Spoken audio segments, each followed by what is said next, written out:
Vatandaşlar, 1 iyun bütün dünya çağalar goraýş güni. 3 ýaşynda ejesinden aýrylan, ýagny ejesi gazanç üçin daşary ýurda işlemäne giden 3 ýaşlyja gyzja gazan aýdan sözlerini siziň dikkatyňize ýetirýän. Dinläň, many çykaryň. Mehriňden doýman 3 ýaşa ýetemde, gujagyňa zar boldum, käbäm ejem, ýyly görmedim. Başga eller tutamda, gursagyňa zar boldum, käbäm ejem. Agladym, yapışdym boýnuňdan asylyp, çagy güýjüm bilen gujagyňa gysylyp, 3 ýaşda ene mehrinden kesilip, didaryňa zar boldum, käbäm ejem. Nefesiň duýdum, ýangaklaň sermäp, soňky gezek seretdiň, dodaklaň titräp, ılgadym iziňden, ýykylyp büdüräp, ýollaryňa zar boldum, käbäm ejem. Görsem, gazanç güýji has güýçli eken, içimde gussa, yüregimde acı tiken, düşüner halyma, aýralyk derdin çeken, mehriňe zar boldum, käbäm ejem. Günäm näme?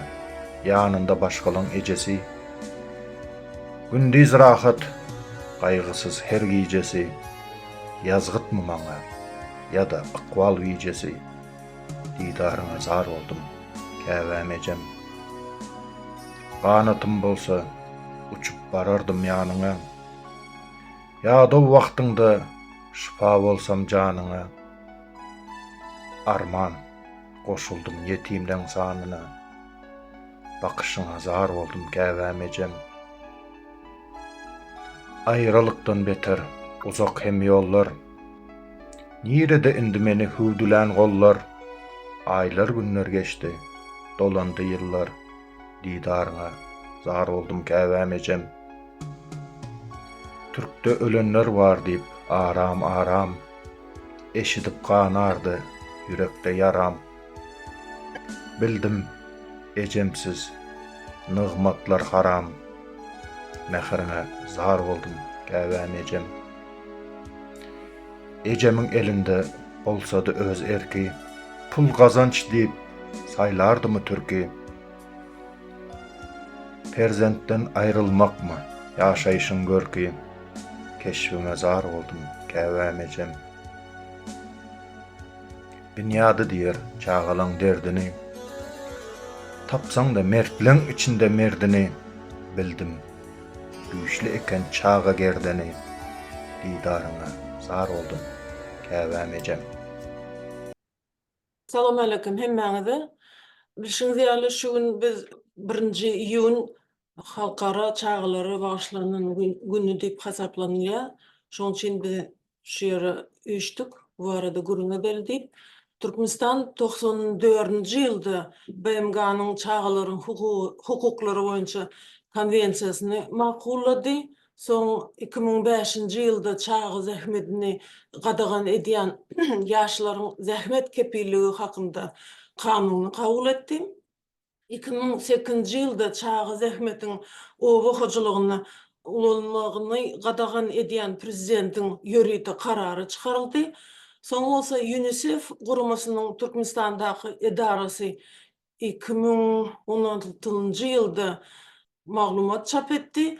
Şo maglumatda çağlaryň sosial taýdan goralmagynyň zerurlygyna ünsü çekildi. Maglumatda köp çağanyň esasy zerurlykdan mahrum bolup garyplykda ýaşaýandygy, iň gowşak we kemsidilen topary maýyp çağlaryň millet we dil taýdan azylyk toporlaryň we migrasiýanyň täsiriniň aslynda düşen çağlaryň girýändigini aýdyldy. Halkara guramalar öz ýerine türkmen hökümetini çağlaryň hukuklaryny goramaga izgirderli çağırýar. Şeýle-de çağlaryň öz hak hukuklarynyň habarly bolmagynyň ähmiýetini nuktaýar. Türkmenistanda her ýyl takminen 100.000 çemesi çağanyň doglandygy aýdylýar. Şeýle-de 5 ýaşyna ýetmedik çağlaryň arasındaky ölüm derejesini azaltmak ugruna iş alınıp barlayandygy we häzir hem 1000 çağadan ýoglaýanlaryň sanyny 50'den 40'a 50 diýip hasaplanylýar. 33'e yetirmek maksadynyň gözeňinde tutulýandygy bellenilýär. Demek şu 16-njy ýylda her 1000 çağan 50'si ýoglaýan eken. Şu wagt beýleki dokumentlere seretsek 40'a golaý diýilýär. Ýöne beýleki goňşy ýurtlarda ikisi daja az sany. Şu arada gurun eders. Gynansak da Türkmenistan bu arada az maglumat berýär. Üstesine Türkmenistanda şu günler bazarlarda araba sürýän, ýük daşaýan ýa-da maşinalary ýük gazanç edýän çağlary has köp görüp bolýar. Şu günler owa ýerlerini çağlaryň mal bakýandygyny we ekin meýdanlaryny işleýändigini görmek mümkin. Hakyky ýagdaýyň yaşılmagynyň hem saglygy saklaýyşdaky problemalary netijeli çemeleşmegiň öňüne böwet bolýandygy barada birnäçe ekspertler belleýärler. Şu ýagdaýy gözeňinde tutup, gelin biz şu barada gurrun edeliň. Kim jogapkär we näme etmeli şu barada gürleşsek, Bahar sana söz baş üstüne. Salam mähriban ilişler. Men hem öz öýegimizde geljegimiziň dowam bolan çağajyklarymyzy, çağalary goramak halkara güni bilen tüýsürekden gutlaýan. Bu dünýäde olaryň hemişe bagtly, saglykly, agzy bir awadan bolup ýaşamaklaryny arzu edýän. Çağalaryň hukuklaryny goramak Türkmenistanyň goşulan köp sanly halkara resmi namalarynyň we kararnamalarynyň, şol sanly çağanyň hukuklary hakynda konwensiýanyň hökmany şerti bolup durýar. Bu konwensiýada çağalaryň durmuşa hukugy, dolu ösmäge bolan hukugy, ziyanly täsirlerden goranmaga hukugy, özlerine geleňsizlik bilen garalmagyndan hemde özleriniň zähmetini peýdalanmakdan goranmaga hukugy we maşgala, medeni hemde ýaşaýyş durmuş işlerine hemme taraplaryň gatnaşmak hukugy ýaly çağalaryň esasy hukuklaryny gözeňinde tutýar. Ýangy täjrübesiz hakymda da aýdyp geçdi. Türkmenistan 1994-nji ýylda çağanyň hukuklary hakynda konwensiýany tasdiklady. Bu şeýle hem çağalaryň aýratyn, garaşsyz hukuk eýeleriniň statutyny tasdiklamagy we nirede bolsa-da çağalaryň hukuklarynyň bozulmagy üçin jogapkärçiligi üçin etmegi aňladýar. Ýöne gynansagan bir hakykatyň üstüni ýapyp geçip bilmeýäris. Biziň çağalarymyz öz hukuklaryna barha has düşmançylykly dünýäde ýaşaýarlar. Türkmenistanda çağalaryň hukuklarynyň bozulmagynyň beýleki krizislere gabat gelmegi meseleni hasam çuňlaşdyrýar. Bu krizisler garyplygyň we deňsizligiň ýokarlanmagyny, ilatyň saglygynyň, işsizligiň, sosial üçinçiligiň adatdan daşary ýagdaýlaryny öz içine alýar. Türkmenistanyň saglygy goraýyş ýagdaýynyň pese gaçmagy bilen köplen çiraýatlar bejerge almak üçin daşary ýurda gitmäge finansiýarlar. Şol sanly çağalaryny esasanam maýyp çağalary bejermek üçin.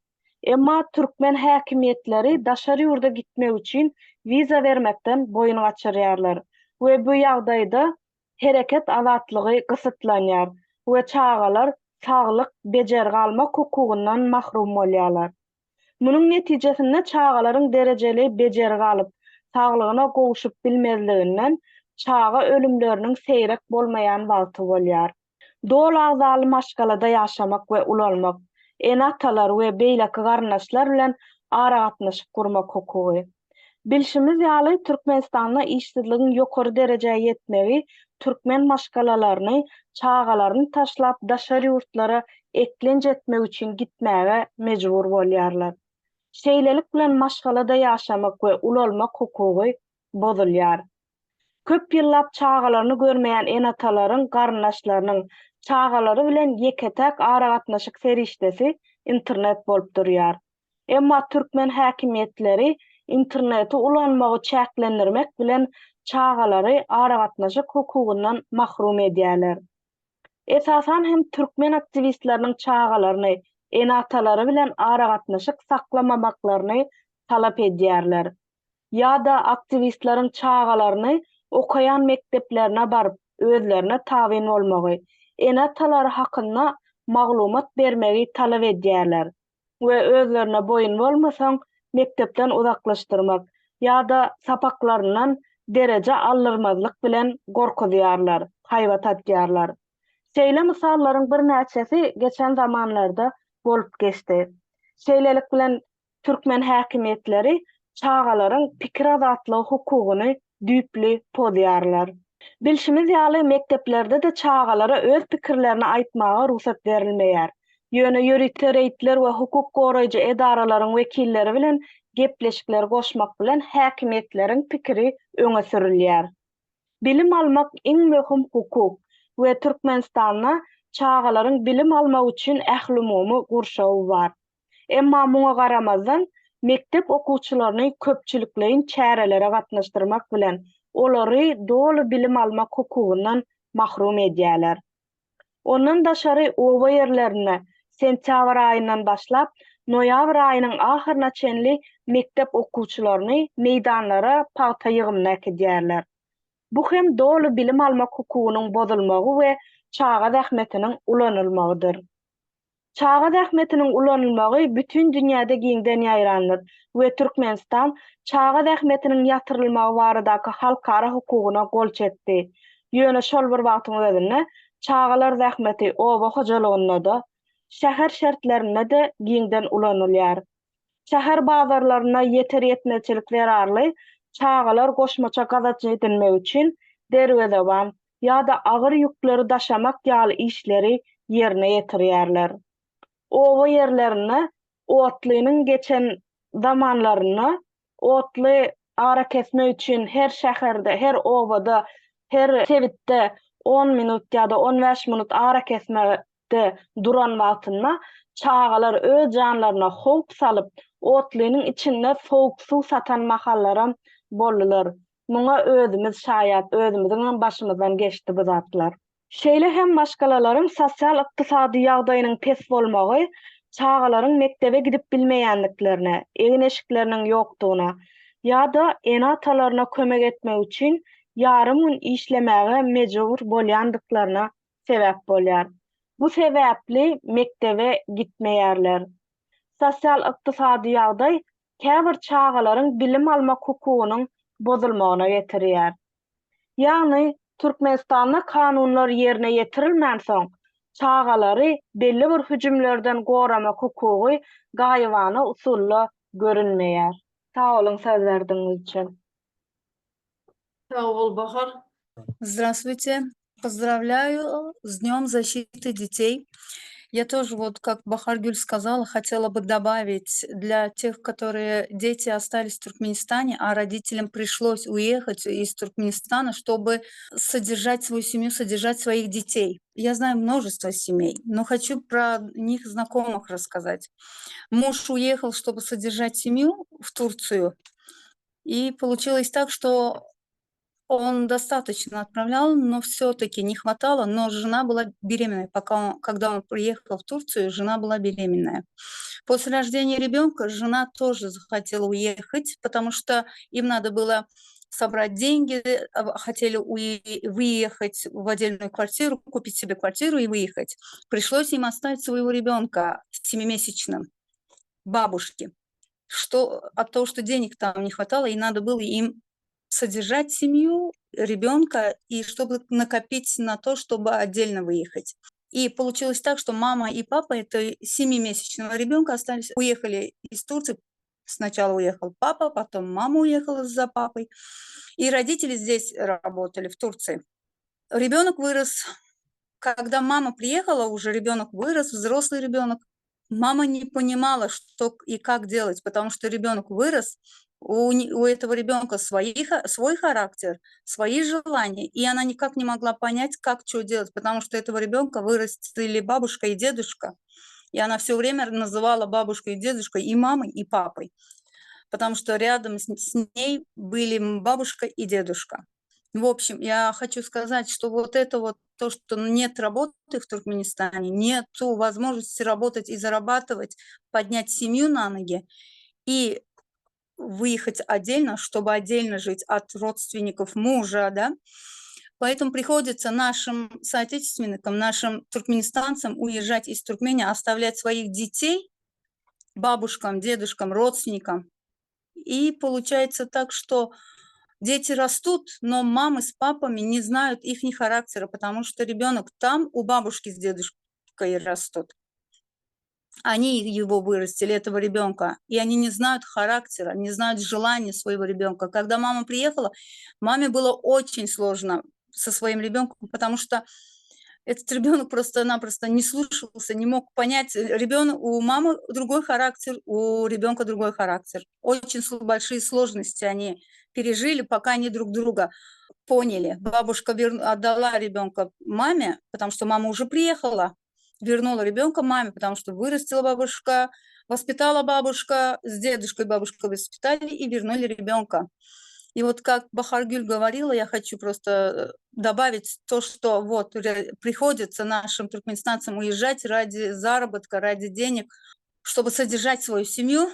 Но когда они обратно возвращаются, они не могут понять характер своего ребенка. Это очень больно, и это очень сложно мамам дальше, как воспитывать своих детей, потому что они на воспитании у бабушки и у дедушки выросли. Тоже знакомые, которые работают в Турции, семьи, которые работают тут в Турции. Вот несколько лет прошло, дети выросли также, да, и когда родители говорят, что вот мы приедем скоро, дети говорят, нет-нет, не приезжай, у нас все здесь нормально, здесь все хорошо. Они как-то не хотят, чтобы родители приехали в Туркменистан, потому что они знают, если родители приедут в Туркменистан, то у них закроется та дверь, в которой родители отправляют все время деньги, и они привыкли жить на эти деньги. Как бы они, с одной стороны, может, хотят, чтобы родитель приехал, а самое главное, они говорят, нет, ты оставайся, ты работай, не надо приезжать, ты отправляй деньги, я здесь хорошо учусь. Вот так вот сейчас происходит у нас в Туркменистане на данный момент. Это говорят все, большинство знакомых, не скажу, что все, да, большинство знакомых из тех, которые работают в Турции, а дети учатся в Туркменистане, у бабушек живут или у тети живут, кто где оставил своих детей на обеспечение, пока они, родители, будут здесь работать и отправлять им деньги. Просто хочу и это сказать, потому что это тоже как раз с этим нашим сейчас связано, с детьми. Вот недавно знакомая поехала в Туркменистан, уехала из Турции, да, устала, их уже давно, несколько лет уже не видела своих детей, приехала в Туркменистан. Они начали гулять с детьми, но опять же, та же история, сложно говорить, потому что ребенок вырос несколько лет без родителя, вот без нее росли, родственники за ним смотрели, и вот когда они туда приехала, она, женщина, приехала туда, тоже сложности были с характерами своего ребенка. Там двое детей с характерами никак не могли, понять друг друга. И когда вот мама их, как вот недавно приехала с деньгами, при деньгах начала туда водить, сюда водить, да, в Туркменистане, где по своим достопримечательностям. И в конце концов у нее закончились деньги. И когда деньги закончились, дети смотрят на маму и говорят, лучше бы ты не приехала бы, говорят, а отправляла бы деньги, говорят, маме. Представляете, вот у нас эгоисты дети растут, к сожалению. Не все дети так, но есть среди детей, которые хотят, чтобы родители жили дальше в Турции, работали в Турции и отправляли детям деньги из Турции, чтобы дети в Туркменистане могли тратиться, как хотят. Очень, очень больно это говорить, но есть такие дети, я знаю, знакомые наши, получается, вот так вот жестко поступили с родителями, жестко, больно для родителей тоже вот это. Не надо было приезжать, говорят, надо было оставаться в Турции, работала бы и отправляла бы деньги, говорят. И вот просто у моих знакомых вот это произошло, хотела бы вот это все делегетельмек сказать, рассказать об этом. Спасибо, говорю, очень жизнедействующий пример привела. Тяжелые последствия сказываются на Да, воспитании детей. Очень животрепещущий пример привела. Спасибо большое. Şu yerde вам спасибо большое. ören vacip meseleni kaldırdı Bahar. Men pikirim boyunça Meryem Gül bu arada da öz misalyny getirip biler. Sebäbi hem çagasy hem aktygy näçe ýyldan bäri Türkmenistanda garyndaşlaryň ýanyna ýaşaýar, ýöne öz ejesiniň, mamasynyň ýanyna ýaşaýan ýalyk bolanak da Meryem gurrun berjekmi? Esselamu aleyküm emmeciklerinize. Birinciden ehli Türkmenistan'ın çağalar günü bilen hepsinizi kutlayarın hemmenizi. İnşallah hemmenizin enatanız, yabancı ülkelerde çalışan enatanız inşallah yanınıza barar. Hemmecikleriniz eski önkü siyahlı enatanız bilen birlikte yaşamak Allah'ım nasip etsin. Ben birinciden benim oğlum 4 yaşında koyup geldim. Ben 4 yaşında olmayandı. Hazır benim oğlum 18 yaşında. Bundan 5 yıl ön ben bolanmakan aydı beriyim. 5 yıl ön ben oğlum bilen ilk görüşme bir tanesi bana menden pul al giderdi. Türkmenistan'a. O bilen egin baş verip koyurardım. Oğlum bilen ben dedim ki hayır senden benim oğlumu görkez. Bu öğünü alıp gitti. Ben oğlum bilen görüştürdü. Oğluma alo Serdarcan kandaysan sen kimsen dedi bana. Benim öz oğlum her gün gepleşedi oğlum beni tanımadı. Benim saçım uzuntu. Ben Türkmenistan'dan gelen vaktimden kısattı saçım. Benim oğlumun yadında kalan benim saçım kısalığı. İnanır mısınız ben şurada yığılap su oldum. Ben sıraz gittim avcılara saçımı kestirip geldim şu gün. Ertesi gün yine telefon açtım. Telefonu açandan oğlum ne dedi. Bu adam için ağır demez mi? Her bir ene için hem ağır. Hazır ben oğluma dedi ene saçını uzaltır. Uzaltırman dedim. Ben saçımı kesmem. Mesela Vinnevat'ta oldum oğlum. Ben oğlumun karakterini bilmem. Ben Dur Sultan bilen bu hocanın karakterini bilemem. Ben oğlumun karakterini bilmem. Nimi yedi, nimi içedi onu bilinmem. Hangi zatları yakşı göredi bilinmem. Ben barandan sonra oğlum bilen kanak atına şeyini saklamam. Ben onu da bilinmem. Bir menemez, neçen bir de eneler, neçen bir de atalar, perzentlerinin kanaka karakteri var bilmedi. Misal için ben bayramda İstanbul'a gittiğimde parkın içinde ettim. Gelin bilen Nevre beni aradı. Benim onları görüntüleri aradım ki beçileri gördüler. Ertesi gün Nevrem ay dedi ki mama beçileri bana görkez benim parka barayım. Türkmenistan'da şu zatlar edi bilmimdiler. Parkı yem edi bilediler. Sadikleri hem onlar biledi. Niçin Rusya dövründe bizler hem kişi sadikte yetiştik. Hazırki çağlar niçin sadikte yetişmediler. İnsan gibi küçüklükten bilim alı bilmediler. Hazır ben gelinim doğum yapacak. Önümüzdeki ay nasip olursa yine kız torunum gel oturup. Gelinim doğum yapacak. Doktorlar bilen gepleşmeli. Doktorlara pul vermeli. Ben gelinim kanak doğacağını bilmem ben. Bu mu bizlerin geleceğimiz? Bu mu bizlerin gelecek nesillerimize bir yere oturanımız? Bu mu bizler geleceğimiz için susu oturanımız? Enatalar sırları seslenemem. Bizler hırsızlık edip kaçıp kaytmadık. Devleti dolandırıp kaytmadık. Biz sadece hak hukukumuzu soru oturupmuz. Bizim gelecek nesillerimizin hak hukukunu soru oturupmuz. Bizler başka eden işimiz olan yok. Hayiş, enatalar, hemmenize hem kişiyem öz yurdumuza gidip, öz yurdumuzda işle, perzentlerimizin yanında bolalı. Öz yurdumuzda her bir obada, her bir rayonda çağalarımız için gelecek nesillerimiz bizlerin ucu gelin Bahargül gelin doğru söyledi. Gelecek nesillerimiz bizlerin hepsi %80'i terbiyesi yok. %80'i. Bu doğru. Terbiyesiz öz oturan çağlarımız. Eskiden bizler bir muallim olsun ya özümüzden kette biri olsun ona kanla hormat koyardık. Şimdi gençlerde öyle bir şey yok. Öyle bir şey yok hiçbirinde. Konuşmanı bilmiyorlar. Neden? Enata yok. Hem para için ekelere veremiz, para için apalara veremiz, para için halalara veremiz, para için emmellere veremiz. Onların nime pul aladılar. Beçeler bilen kim? Terbiye veren yok. Batamışta Türkmenistan hazır önküden beter olup Yemek, içmek, bizler özümüz için emez. Hormatlı Türkmenistan halkım. Bizler özümüz için aktivist olmadık. Gelecek nesillerimiz için, sizin hak hukukunuzu sorma için aktivist olduk. Hayır, hiç olmasa bir like, hiç olmasa bir tane, bir kelime yazın. Bol oturan zatlara göz yumman. Hayır sizden, hemmenizden. Bir ene olarak, bir mama olarak, sizlerin hemmenizden hayır edin Türkmen.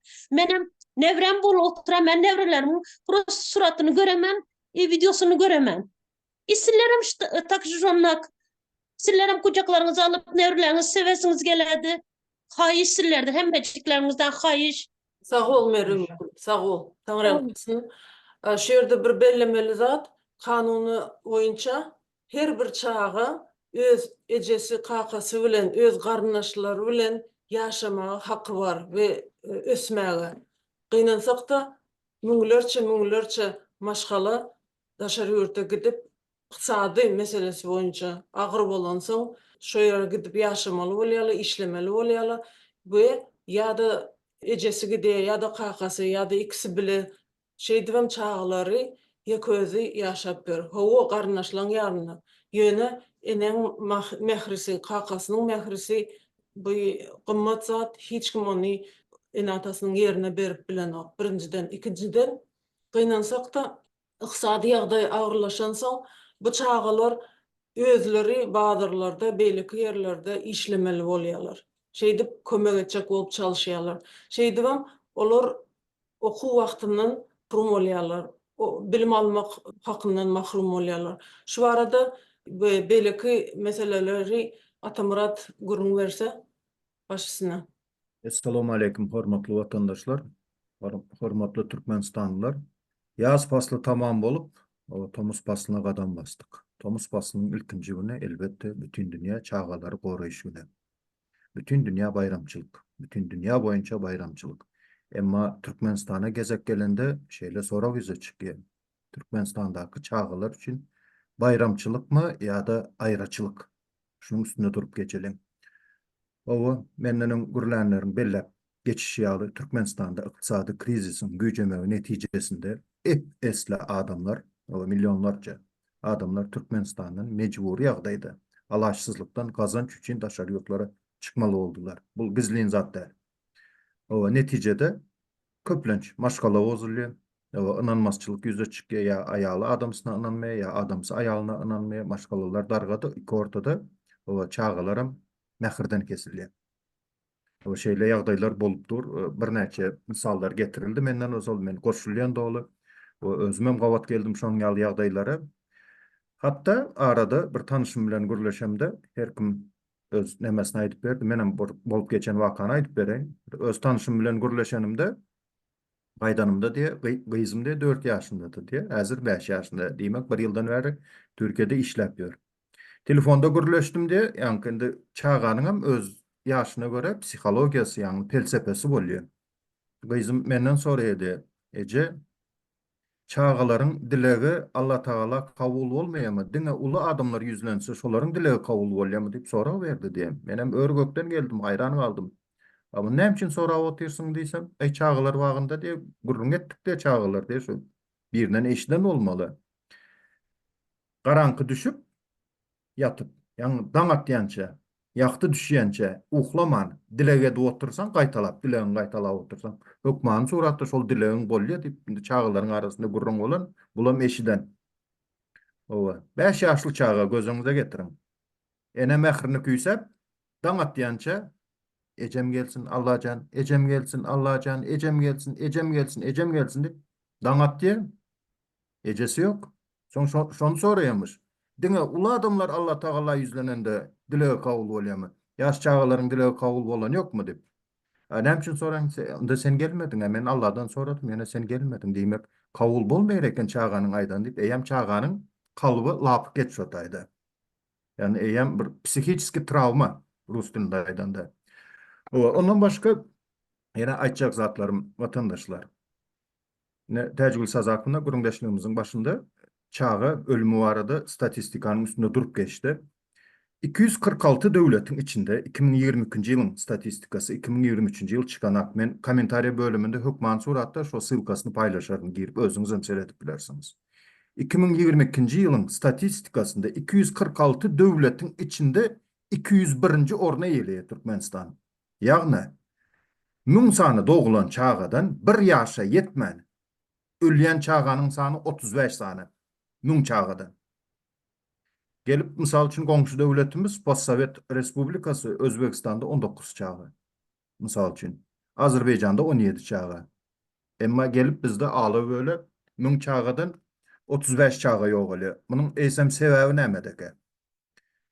Gizlemek gerekler, açık gürlesek, şu enan garında çağa kaldymy? Eýem, şu raddom bir kıyın böt bolup durýar, ýagny bir geçmesi kıyın egzamin bolup durýar. Eýem enäniň kellesinde ýagny nerwine näme, ýagny bir sagaman elimize alsak, o her nä bir doktorlar zatlar bir gymmat nırh kesmez, näme etmez gaýgyda. Üstesine yeterlikli talaba laýyk kalorini pitaniýanyň yetmezçiligi. Men aýtjaklar bütün Türkmenistan diýip. Ýöne aglaba bölegi. Şonuň ýaly ýagdaýda. Netijede birinji dene kvalifikatsiýasy yeterlik bolan medisina hünärmenläriniň ýoklugy. Bul bir. Pitaniýanyň yetmezçiligi, kalorini pitaniýanyň, vitaminlaryň yetmezçiligi. 2. Enede rahatlyk ýok. Spokoýstwo ýok, gaýgy. Şuradomdan sagaman alıp çıkıp bilsek, elbette bul çağa täsir etdi. Neticede ýankyýaly statistikany görýäs, ýagny müň sany doğulan çağdan 35 çağı ýok bolýar. Owa. Indi ýene bir esasy belläp geçjek zatymız ne derecede falsifikasiýa edilende 35 çağı. Ýol bilýäňiz biz Türkmenistan döwletimiziň iş ýörediş sistemasyny bilýäňiz. Näçe gizlin ýagdaýda saklap, ýagny gizläp, gysgaldyp statistikanyň swotkasyny berende 35 çağı. Eger realny, hakykatdan subutnama seretsek, belki yüzlerçe de bolup biler. Kim şonuň statistikasyny ýöredip otur? Ýöne uçdan tutma hasabat berýärler. Birden deriňe bolsa, o näme etmäliňdi bir çyna ýanaprak näme berilýär da hasabat. Originalyna seretsek, has känem bolmagy mümkin.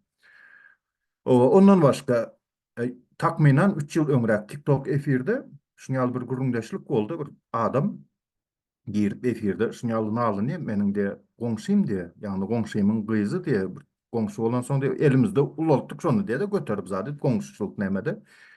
Takminan 7-nji klass ýa 8-nji klass dogly ýadyma düşem ýok. Mektep remonty diýip mektepde umuman pul jemleýärler. Hormaşgaly wagtynda pul eltip bilenak. Soň muallim şu ýanky gyz maşgalany näme indi mekdebiň remontyna pul töläp bilmez ýaly garyp düşdüňizmi diýip. Şo derejede gedaý düşdüňizmi diýip sorag berýär. Okuwçylaryň içinde gülenler hem tapylýar da gülýärler. Çağı nämesinde o ýangyň üstünden gülýärler, gedaý boldyňyzmy diýip. Mektepden öýüne gelýär, malagyna giri öz nasýa. Hökman 1 ýaşa çelli çağalaryň ikwalynda da ullaryň hem nämesinde ulrak çağalarda da şuňal ýagdaýlar bolýar. Nämeden bolýar? Ýene gaýdyp dönüp gelýäs ekonomik krizisi. Bil kaslaýynda öredilen ekonomik krizis. Onuň sebäbi näme? Ýagny adamyň garny dok bolsa, yeterlik pulu bar bolsa, beýle kızatlara da, ýagny syýasy temalara da oýlanyp başlar bol. Ýagny näme etmeli? Diňe daňatandan akşama çelli çöregimi tapsam, çağalarymı baksam, çağalarymı ýedirsem, içirsem diýip, şonuň aladasyny etsin, başga zatlara burnuny sokmasyn. Başka zada wagty galmasyn diýip bil kaslaýyn edilen zat. Barmak büküp sanaryal Türkmenistanyň halky var, territoriýasyny hasaplanda tööleme. O territoriýasy uly çykýan baýlyklar hatda şu ýyl milli lider diýip at berýärler. Türkiýe Antalya gelip nämeden de biz gaz zapasy boýunça 4-nji ýerde diýip agzyny doldurup gürlemeni bilýär. Hakyky durmuşa seretsek, has başka zatlar görýäs. O watandaşlar ondan başka şuňal bir ýagdaý görüň berdiler maňa. Gyz çağaçyk 3 ýaşynda wagtda, ýagny ejesi gazanjy üçin daşary ýurda gitmeli bolýar. Umuman ulalýar, zat etdi, bir akly etdi, zat etdi. Soň şo başyndan geçen nämeleri umuman maňa gelip ýetdi. Şonuň nämesini men şonu setirlere ýerleşdirdim watandaşlar, entek bu gyzgaçyk dowamy bolar. Okap bereyin dinlen vatandaşlar, mehirden doyman, 3 yaşa yetemde, kucağına zar oldum, käbämejem. Yılı görmedim, başka eller tutamda, kursağına zar oldum, käbämejem. Ağladım, yapıştım, boynundan asılıp, çağı güýjüm bilen, kucağına kısılıp, 3 yaşta, ene mehrinden kesilip, didarına zar oldum, käbämejem. Nefesini duydum, yanaklan sermäp. Soňky gezek seretdiň, dodaklan titräp. Ilgadym yzyňdan, ýykylyp büdräp. Ýollaryňa zar boldum, käbämejem. Görsem, gazanç güýji, as güýçli eken. İçimde gussa, yüregimde acı tiken. Düşüner halyma, aýralyk derdin çeken. Mehriňe zar boldum, käbämejem. Günäm näme? Ýanynda başgalan ejesi. Gündüz rahat, gaýgysız her gijesi. Yazgytmy maňa, ýa-da ıkwal bijesi. Didaryňa zar boldum, käbämejem. Entäk vatandaşlar 5 kuplet dowamy bolar. Indi bu bolýan meseleleri birazrak din tarapdan hem seretip geçjek bolýan. Dini adamlar, ulamalar bilen gürleşenimde şu günä geçmek meselesinde, ina ahiret neme meselesinde gyzyklanyp soragy zat beremde, o nähli ýagdaýlarda günä geçilýär, nähli ýagdaýda geçilmeýär diýip soranda ýadyma düşýäni, hatda inde bagyşlan sözler ulanýanym üçin, ýagny zina eden aýal maşgala, ýagny nikahsız bir erkek adam bilen jinsy gatnaşykda bolan aýal maşgalada men mätäşlikden şunu etmäne mejbur boldum. Mätäşlik meni mejbur etdi. O şu çağalarımı eklemek için etdim diýse, hatta şolara da geçirimlik bar diye. Şolaryň günäsi geçilýär diye. Allah Taalaň dergahynda haýsy günä geçilmeýär mollam diýemde, maşgala bozanyň günäsi geçilmeýändir diye. Adam öldürenin günäsinden maşgala bozanyň günäsi has ýokary derejede durýar, has agyr durýar. Indi yurt başında oturanlaryň günäsi şutaýdy. Yurtda döredilen ykdysady krizis netijesinde näçe maşgalalar bozuldu. İslendiňizden sorasam, mysal üçin, tanış bilişleriňiz sanap başlasaňyz, 10 barmagyňyz ýetmeýär. Bir näçe el gerek, ýa-ni barmak büküp sanamak üçin. Ine, vatandaşlar dini tarapdan seredende de şul bolýan zatlar näme dogry diýip hasap etdiň. Indi başda belleşim ýaly Türkmenistan çağalar üçin bayramçylykmy ýa-da aýraçylyk? Jogaby siz berin vatandaşlar. Meniň pikirimçe bayramçylyk däl-de aýraçylyk bolupdyr. Hemme zat halkyň elinde. İýiliň güýji, siýiliň güýji diýip ýöne ýere aýtmandyr ata-babalarymyz. Jemlenişmesek, şu ýagdaý dowam eder durar. Gitdikçe erwet tarapa gider, ýöne gowy tarapa ymtylma bolar diýen umyt eýem mende ýok. Hemme zat halkyň elinde, ýagny biziň elimizde. Oturmalyň vatandaşlar, geljekde neslimiz üçin. Mahtumlyň izlamaýan bolarmy diýen goşgusynyň iň soňky 2 setrinde. Mahtum ulu hayvan bilse bağlasın, adam oğlu ağlamayan bolarmy diýip. Hatta hayvan öz çağasyny bilse, biz adam bolup hemşinde muğut deriz. Hormatly vatandaşlar, geljekki nesli üçin hak hukukymyzy soramaly, göreşmeli. Köp sag bolun dinlärimiz üçin. Sağ ol Atamrat. Zarina Akçamowa elini galdyrypdyr. Täze gelen. Salam. Зарина, eşdiýärmi? Здравствуйте всем. Я хотела поздравить всех детей с Днем детей, во-первых. Во-вторых, я хотела спросить для всех родителей, которые из Туркменистана, брошенные дети. Дети — это что для нас? Пожалуйста, ответьте этот вопрос. Дети — это данные, как Атамурат сказал, дин тарафынан, это наше самое главное существо, которое Аллах дал вам. И почему мы не держим, почему мы не боремся за свободу этих детей, которые дано нам Аллахом? Почему мы должны молчать? Детский праздник, вот, например, за рубежом детские праздники родители вытаскивают. Вот дети действительно праздник видят, а у нас в Туркменистане это, во-первых, не видно. Дети там не живут. Дети, родители уезжают за рубеж то, что нету нехватки в Туркменистане, как уже все знаем, бросают своих детей, вынуждены будут уезжать, да, вот то, что из-за незахватки. Дети растут, психология детей сейчас, во-первых, вот у меня, например, дочка, я бросила дочку свою в 3 годика, когда ей было 3 года. Но у нее такая сейчас психология была, извините меня, да, вот она меня даже за мать не считала. Даже некоторые из-за вынуждены, чтобы здесь качак не оставаться, девушки, женщины выходят замуж за турков, да, вот чтобы документы хотя бы какие-то было.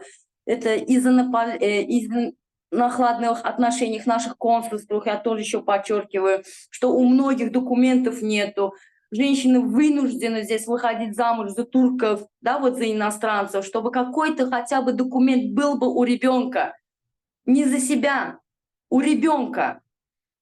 А эти дети, которые узнают, что у нас в Туркменистане, узнают, что у них есть за рубежом братья, сестры, у них еще хуже психология меняется. Понимаете, у них и к детям, и к своим братишкам, сестренкам ненависть происходит. То, что вот мама меня бросила, а тама с моими братишками, сестренками вместе. Это одна психология. Вторая психология со стороны, она еще хуже от матери, от своей родной матери, которая ее хотя бы до 3 годиков, до годиков, да, вот в животе вырастила ее, родила. Она еще хуже на нее, да, вот ненависть у нее. Почему вот ты меня бросила, а там живешь? У ребенка вот такой вопрос бывает. Ну как сейчас объяснить такому ребенку, что извини меня, вот что происходит ради вас? Мы не можем. Ребенок хоть бы какой бы ни был, какому возрасте, сейчас мы не в состоянии ему объяснить вот это, что мы проживаем. Из-за кого? Из-за этих наших правительств мы оставляем свое дитя там, и чтобы здесь хотя бы за желание бороться, за их свободу бороться. Мы там не можем, потому что мы знаем, если мы в Туркменистане будем бороться за своих детей, нас там или убьют, или посадят, или вообще зажрут заживо. Поэтому мы выезжаем хотя бы свои права. Мы не можем, некоторым мы не могли там выступить, мы выступаем за рубежом. Мы требуем свои права. И, пожалуйста, я обращаюсь ко всем родителям, мам, пап, что бы ни было, это ваше дитя. Вы обязаны, как мать и отец, достойно спрашивать свои права и защищать своих детей, потому что они ангелочки, я надаренная вам, самое хорошее существо в мире. И потом, как вы будете смотреть в глаза своих детей, если вы не сможете выступать, вы не можете даже своих детей, например, дети нормально не могут на учебу ходить, постоянно везде их давят. В садик пойдут, постоянно давят. Им жить просто свободу, нет детей в Туркменистане. Вот посмотрите, вы сами, некоторые родители за рубежом да, живут, видите, как дети счастливы возле мамы с папой. Почему наши дети не могут так жить счастливо? А потому что, я вам скажу, потому что мы сами, родители, виноваты в этом, что мы не можем достойно свои права спрашивать, права своих детей спрашивать. Это мы виноваты. Понимаете, мы, взрослые люди, виноваты, потому что мы до сих пор боимся, некоторые люди до сих пор боятся и молчат, не требуя свои права детей. Это не дети виноваты, что там остались. И они правы, что вот нас, вот каких вот таких родителей, которые не могут требовать свои права, потом дети могут смотреть на родителей как на врага народа. Мы обязаны, я прошу у всех родителей, боритесь за свободу своих хотя бы детей, это вам Аллахом дано. Спасибо, Не Зарина. молчите. Спасибо, Зарина. Спасибо большое, это Джигир Сазаков. Когда вы это говорили, я вспомнила поговорку индейцев, которые в Америке, вы знаете. Они говорят, наши предки оставили нам наследство планету, а мы у детей взяли ее взаймы. То есть вы правы, Зарина, мы, если не будем бороться за права свои и своих детей, то мы остаемся в должниках. И я считаю, что вот эти наши встречи, тоже полезны для того, чтобы больше людей слышало нас. Например, мы говорим, что ребенок имеет право на свое мнение. К сожалению, в Туркменистане у них отнимают телефоны, у них проверяют телефоны, у них требуют стучать на своих родителей, как это было с сыном Дурсултан. У них требуют рассказывать, о чем говорят родители у себя дома. Это все говорит о том, что нарушаются не только права взрослых, но и права детей. Нурхан Чарыч elini kaldırıptır. Söz sizden. Başüstüne. Hoş geldiniz. Köpüňizi dinledim. Hakikaten ama aytýanyňyz gaçy dogry. Şu eşden bolyn ýüregiň aýýar. Ýani Zaryn aýtýar, biz günäkar howa şuňky ýagdaýda biz günäkar ýöne düýüne seredimizde döwletdäki sistema, döwletdäki ýolbaşçylar günäkar. Näme üçindir ýurduň içinde hakikaten doğru atamraz aýtdy. Bäri Türkiýe gelip hem ýerde daýtýar, Türkiýede de dünýäde 4-nji ýerde biz gaz meselesinde. Onu alıp baýlyň bar bolsa, Türkmenistanyň statistikasy boýunça ýöne diňe çağılar barada däl hemme taraplaryň statistika boýunça ýalan 7 milyon halkymyz bar diýär, soňky beripsi boýunça ýöne şo 5 bardyr öwdemok mene dogrusyny aýtsam. Näme üçin isen çağılaryň dom meselesi pes derejä geldi, ýanky ölüm meselesi bar, portopory terk etdi ýurdy.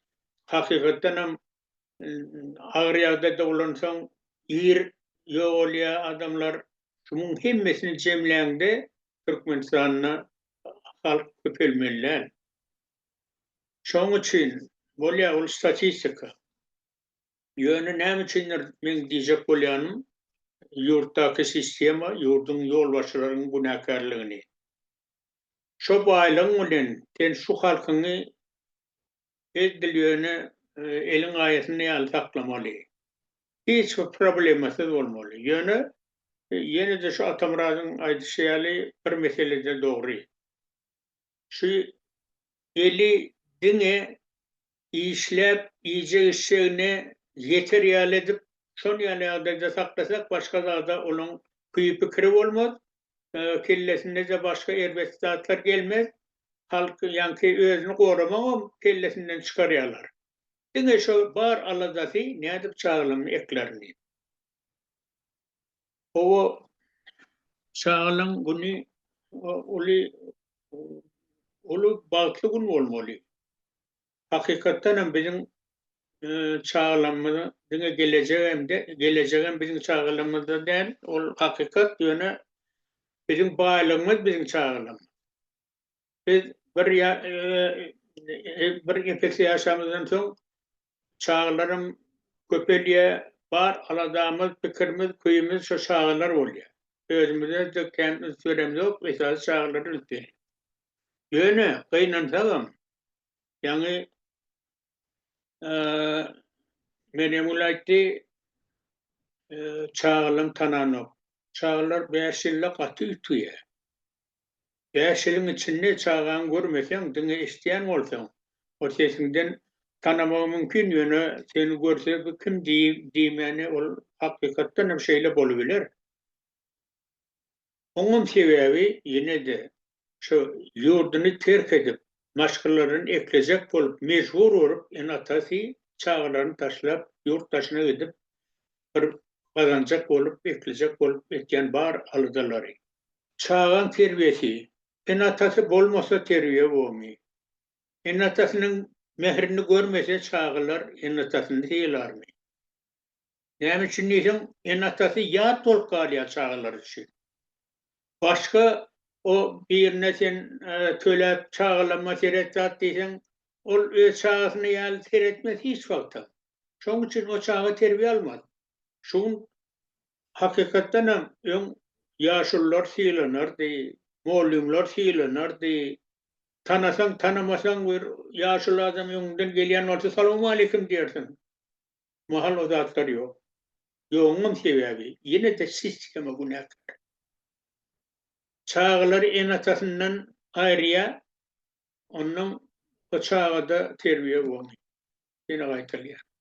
İnha ekonomik kriz hakikaten bir topar maşgalları garip yaldaya getiriyor. Ne için deseniz az girdicili maşgalalar. Şimdi köşeye çıkıyorlar.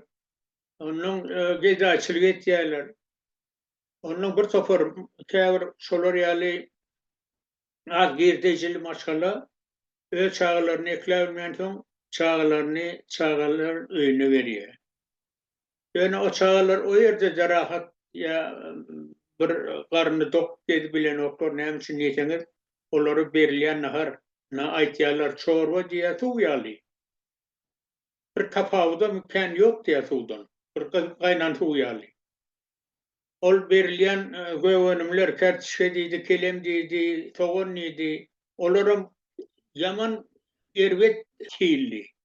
Bir çürümen veri yani. Şolar yalın ha gövenim Türkmenistan'da da önyen da ahirin o zatlan hemmesini var normal getirip olur ahirin. Yani ona malazas nedin oklar.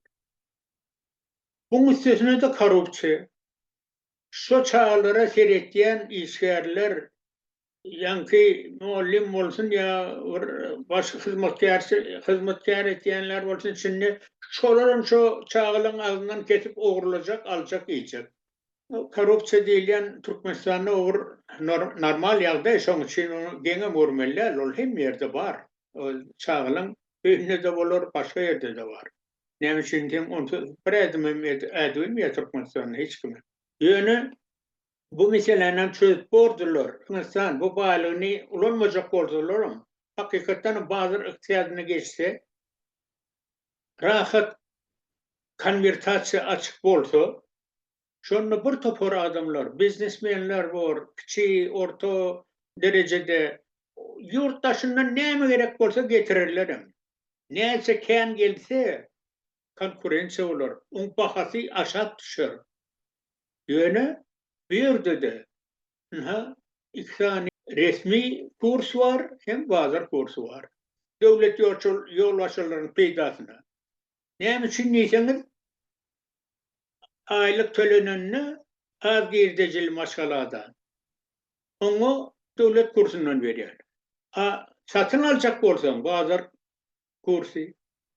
Yine bir yerde de yitiriyor. Yine kazançları pese düşüyor. Yine de mesela öz yakınları prezidentin doğumlarındaşları, yakınları, daştorogunu, yegenleri ular öz biznesini hakikaten devlet kursu bilen ulanıyorlar. Devlet kursu bilen alıyorlar, kazanıyorlar. Yine onlara bağlılığın üstüne bağlı koşuyor ve mecbur çağlarını ağır yağda da hatta bekleyemeyenlerin has ağır yağda düşüyor.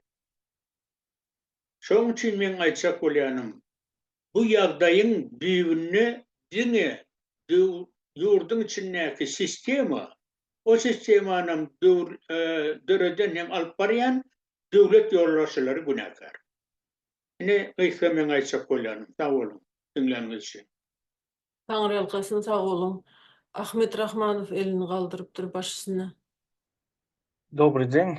Я тоже хочу со своей стороны поздравить всех детей Туркменистана и всех детей мира с Международным днем детей. Я хочу сказать, что у нас несколько потерянных поколений. Взрослые потерянные поколения, потому что вынуждены рабствовать за границей, чтобы прокормить свои семьи. Дети – потерянное поколение, потому что остались сиротами при живых родителях. Я хочу обратиться к родителям. Вы думаете, счастье в детей только в тех деньгах, которые вы им отправляете? Вы думаете, что детям не важнее ваши объятия почувствовать родительское тепло? Вы думаете, родители, которые за границей, ваши дети, когда видят другие семьи, когда дети проводят праздники, идут в парк со своими родителями, вы думаете, они не страдают? Конечно, страдают. Хорошо, допустим, кто-то из детей привык к такому положению. им комфортно, когда родители отправляют деньги.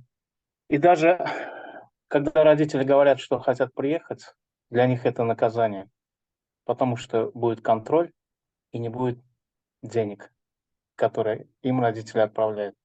Но, а как насчет вас? В этом ваш смысл жизни. Для этого вы родились на свет, создавали семью, рожали детей, чтобы жить в отдельности от них и наблюдать за своими детьми только по телефону. Ваши дети стали телефонными детьми. И за их жизнью вы наблюдаете, как смотрите фильм, просто со стороны. Если вы ничего не сделаете для того, чтобы изменить это положение, ничего не изменится. Ничего.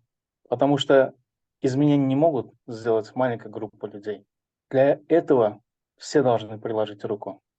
Спасибо, Ахмед. Здесь я добавлю, что родители еще должны обратить внимание на то, что поскольку в Туркменистане интернет ограничен, значит и ограничена возможность детей получать полную информацию по тому же образованию.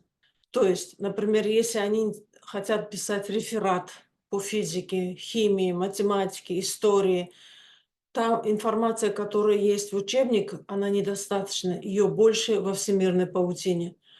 Туркменистан чағалары ve umumu halka interneti kesip ya da el yeterli etmeyen son çağalar şu informasiya almak hukukundan mahrum oluyor. Şu arada enatalar alada etmeli. Şu hak hukukunu talep etmeli. Şunu çağaların has bilimli, has ulu derece bilimi yok, has yukarı olacağı anık. Şu arada ne enatalar, ne çağalan özleri talep eden aklar bunu aytmalı. Yine de aytmalı zat çağalar mektebe varanna saçını kesti mi, kesmedi mi, kraska çaldı mı, çalmadı mı onu enatasından sormalı. Polisiya gelip ya da mektebin direktörü hiç hili bu arada buyruk vermeye hakkı yok. Eğer bu hususi mektep olsa, hususi mektebe beriyan, çağasını beriyan enatalar ustavı, mektebin ustavını gol çekiyorlar, razılığını görkeziyorlar. Şu forma giymeye ya belki forma giymeye. Hükümet mekteplerine umumi düzgünler var. Şoň üçin berde de bir topar kemsidilýän yerler var. Rozvay Sağ olun. Sözleriniz için hemmeňize de taňryl kasyn. Özelü bilen bütün dünyadaki çağların ählisini çağlar günü bolan çağlar bayram bilen gutlayan goýallajan olary öz maşgalasynda öz enesi atasynyň ýanynda terbiyeli, akıllı, sagdyn we ruhu beden çağlar bolup yetişmesini arzu edýän. Bu bir. İkinciden esasy häzir şu taýda men hemmeňizi gaty gowy dinledim. Yerlikli gelen yerlerde gaty gowy zat yerlikli meselelerin üstünde de durup geçtiňizler. Sağ olun. Yani özleriniz hem öz ağzınız bilen şol çağalaryň aňyrda Türkmenistanda şular ýaly en atasyz galany ýa-da en atalaryň çağalaryň ýanynda bolup bilmäniň asyl sebäplerini özleriniz häzir dile getirdiňizler.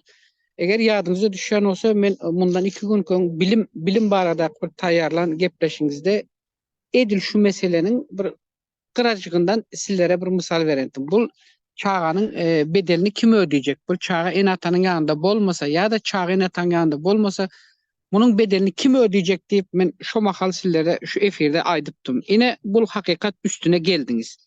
Hemmesini özüňiz aýtdyňız. Häzir şu taýda dünyada bolup duran diňendi bir Türkmenistana mal oturmaýynda dünyada häzir şular global kriz, ekonomik veya tebii hadiseler sebäpli de dünyada her zatlar döräp duran. Şu sanda Türkmenistanda da şu zatlar dowam edip duran. Her näçe gynansak da muny bellememiz gerek. Käbir enatalar öz maşgalalaryny taşlap daşary ýurtlara gün gözeran dolandyrmak üçin ýa-da öz çağalaryny gowy şertli günlerde el yeterli ýagdaýlarda ýaşatmak üçin daşary ýurtlara çykmaga mejbur boldular. Ine daşary ýurda çykan enatalaryň ine häzir şolaryň sanynda sizin özleriňizden bir enek hökümünde, ata hökümünde veya ağa inek hökümünde özleriniz öz düşünceniz aytdığınızda seredin çağa öz enesini tananok veya çağa näme üçin plan etdi diye veya çağa näme üçin eyle oldu, beyle oldu dep şu pulu var başka zat diýme. Ene pulun berýän zady ene şu taýda bedelini ödedik. Ene bedelini öde otyňyzda gepin gysgasy. Hemmeň bile ödätiň. Özüm köpüňiz ene şu taýda. Men öňüm üstüne basa basa aýtdym. Eger Türkmenistanda, diňe Türkmenistanda Sovet döwletlerine malalyňda o şu maşgalada bir yeter yetmeçilik hökmen suratda çykýar. Hemme maşgalada da var. Näçe baý bolsaňam şu baýym şu müňetse öňüne hemme zat yeterlik olsa da şonuň saryny gözü de doýanokda. Ýene şu meniň olsun diýär-de, öleneçe meniň olsun diýär. O ýöne ölen mahaly goýup gitdi ýyzynda bar zadyny tozadyp. Äkiden zady ýok bu dünýäde hiç kimiň. Ýöne bir zat var. Ine çağalaryň enesiz atasız kalmasynyň çağalaryň enesi atası bolanda da enesi atası bolup çağalar veya eneli çağalı bolan ene atalar da ýany şu çağalaryň agyr bedelini ödedi otur veya çağalar bulardan şu ayrımçylygyň agyr bedelini talap ede oturan. Sen çağanyň giydirdin, doýurdun, owa saglygyna seletdin. Emma sen çağanyň senden göz açıp bu dünyaya gelip göz açıp hal gün yüzünü görmedik çağa indi aklına gelip başlanmak hali eni atadan talap edecek zady näme? Ruhsal, o bedensel ya da fiziksel olarak yani senden näme talap edýär? Sen ene olup ene ya ata olup sen şu çağan döreden sonra şu çağanın yanında bolup bilmesen çağa seni tanamaz. Çağa sana kulak asmaz. Sen çağan çağalıkta mamasına veya başka birilerine koy kadyan. Bilyen işsizlik, yeter yetmezçilik. Emma şu var adamlar. Eger çağa hükman suratda şu çağa kimin çağı susta tapar yok. Şu çağanı eger işsizlik men şunu bakıp bilemok. Şu çağanı men dolandırmak için yurt dışına çıktım men deyip çıkma mecbur oldum diyseniz siz bundan kurtulmayansız. Bolya siz hükümetin önünde veya bizim önümüzde bunu aydı biler serkerim. Her kime aydı biler. Emma aytmakla aytmaňam tap. Emma çağa senden şunu soranda näme deyip cevap vereceksiniz. Çağa sizden talap edýär. Özünün enelik sizin çağa berilmedik enelik mehriniz var. Veya sizin atalık mehriniz var. Siz şu çağa berip bilmediniz. Çağa sizden belli bir yılın içerisinde 5 yıl olsun, 6 yıl olsun, 7 yıl olsun, barın 10 yıl olsun tapadı yok. Çağa sizden enelik ve atalık mehrini alıp bilmedi. Bu çağa sizden indi şonun bedelini soraya. Aydağınıza men çağa men tanan yok, çağama sözüm geçen yok. Veya çağama men aydanım ettirip bilem yok. Neyim için ettirip bolan yok? Neyme sebepten? Yine Türkmenistan'da doğru aydağınız. Bar işsizlik, bar çağa ölümü, bar çağının başka bir nemeler var. Her türlü ýagdaýlar Türkmenistan'da bar. Hükümetin %100 günahsı bar bunun içerisinde. Men yok diýjek däl. Emma hükümetin üst beýleki bir taraftan seretsek, özümüzün hem bir şo taýda günahımız var. Özümüzün hem günahımız var. Näme üçin biz çağanızyndyk geldik? Näme üçin? Veya näme üçin biz häzir hemmeňiz aýda otyňyz. Men diňle atynda aslında eneler olarak men şu aýallar diňledim de. Hani şular näme diýip aýdyr şu çağan sen ene maşgala hükmanı suratda öz çağasyny ýanynda görüp duran ýagdaýynda ya da çağa öz enesinin enelik ruhundan yani özünün enelik ruhu veya enelik bedeninden sonun yanında olup ya şu çağa öz kellecigini şu eneciginin ayağına baş koyup ya da enesinin yanında uhlap ya ene şu çağının başını sipalap yatırıp ya bar oğlum onu et ya bar oğlum bunu et deyip duran makalı çağa şoňa muhtaç olup kaldı. Çağa şoňa zar oldu şu enenin şu mehrine veya atanın mehrine.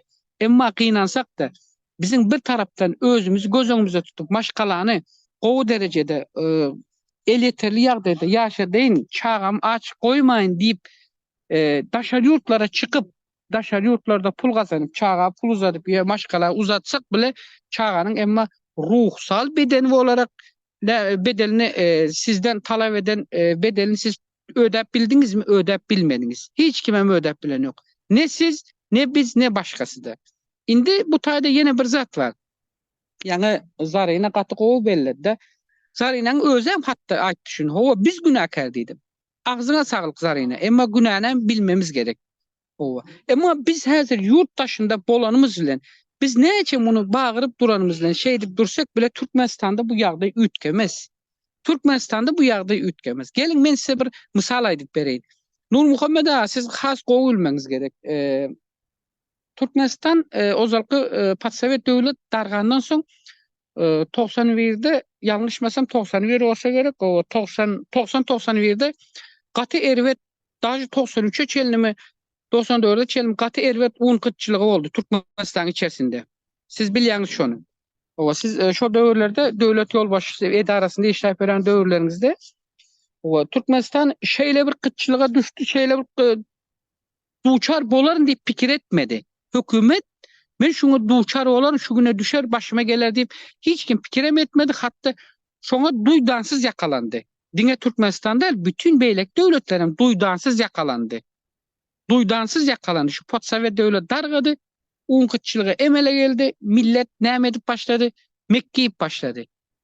Mekkeyip başladı. Ondan sonra Balpalacın süpürgesini onu çıkarıp iyip başladı. Ovalarda, ova yerlerinde. Şehir yerlerinde olan adamlar ova yerlerine gidip maşgalalarına, çağalarını şu taylarda hizmet ettirip öz çağalarını, öz tanıdık bildiklerinin maşgalalarına koyup ya da şu yerlerde onun bunun kapısında hizmet ettirip çağacıklarına onun bunun melleginin otunu olup malını aşağına salap ya da onun bilen gündüzü günü şekerin çağası ovanın ova şertine hal tayyar olmadık ýagdaýda gidip ovada hovanın jokramı ısısında bile gidip barıp ol näçe hektar yerin içerisinde dolaşıp aylanyp bilen çağalar gördüm. Emma şu döwürlerde şol döwürlerde de käbir çağalar şu hovanın ısısında işläp ova hassahanalara düşüp o döwürler şäherlerde infeksiyonlu balnysa özümizde bardy. O gök bazaryň ýanynda. Ölen çağalara men şaýa da gözüm bilen. Ölen çağalar var. Şol çağalar nereden geldi diýäňiz? Men häzir meniň ýadymda şol ene şolar ýagdaýlar. Meselem şol döwürde däne etrawynyň zergömen owasy bardy. Ova. Şol ovalardan gelip, şo yerlerden gelip çağalar başka etrawyň çäklerinde işledi.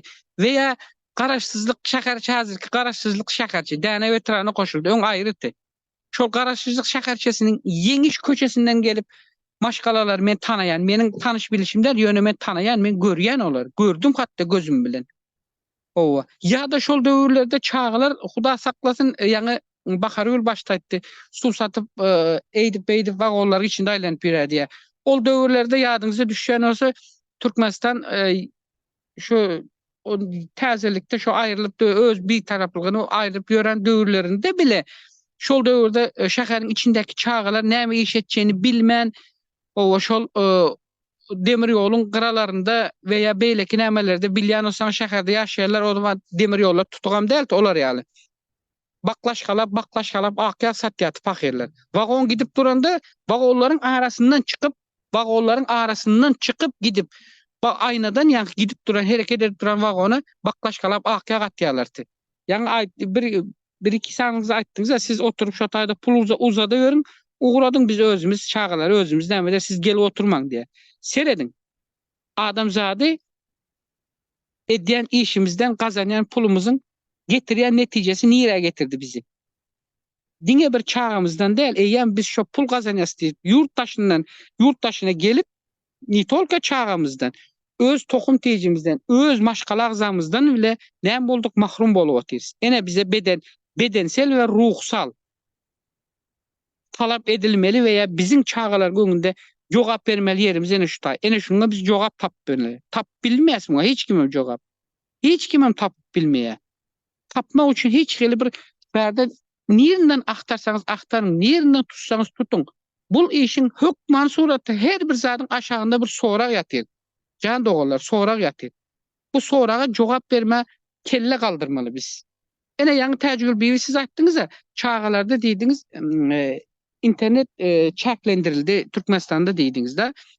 Eger haçan da ene ata öz çağasynyň üstünde bolanda şu internet açylsa onda çağany ene ata şu çağanyň internetde näme oýnatan öz gözekçilik gowy diýär. Hiç bir ene ata öz çağasyny öz gözü bilen görüp duran yerinde öz eli bilen oduň içine itmez. Eger biz şunu etmesek, başarmasak, näme etsek edel çağa hiç sady tanam etmeýär. Bilmeýärim. Gaýtam olaryň aňyrkylaryň hoşuna gidýär. Ha, biz näçe göresek bular çağalardan taşlap gidýär, goý gitsin diýär, ýurtdan gidibilen gitsin diýär. Bolya gittik ene o 100'ümüz gittik, 200'ümüz, 300'ümüz gittik. Näme yurt dürseldi mi? Dürselen yok. Näme çağalar hazır migrasiyada göz önüne getirin. Çağa diye 8 aylık, 9 aylık olmasa çağa migrasiya təzə doğulan çağa diye näme için pasport berilen yokmuş. Migrasiya pasport berilen yokmuş.